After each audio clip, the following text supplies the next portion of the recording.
باید برای خودتون اسم بسازین. انسان بودن، به دنیا اومدن 1 به 400 تریلیون چانسش. دنیا بیایم و انسان باشیم، افکار داشته باشیم و بتونیم زندگی کنیم، تصمیم بگیریم، بریم جلو. این یه نعمت خودش.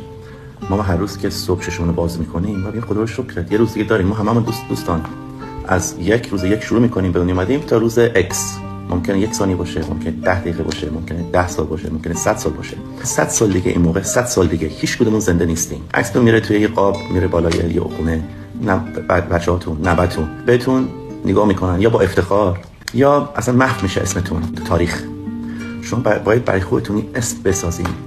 شما باید کسی باشین که مردم پشتون حرف بزنن، شایعه درست کنن، بهتون حسودی کنن، عقده داشته باشن، میخوان روتون خالی کنن. این خودش یه نعمته که یکی مثلا میخواد شایعه روتون درست کنه یا میخواد چیزی بگه که ناراحت شین.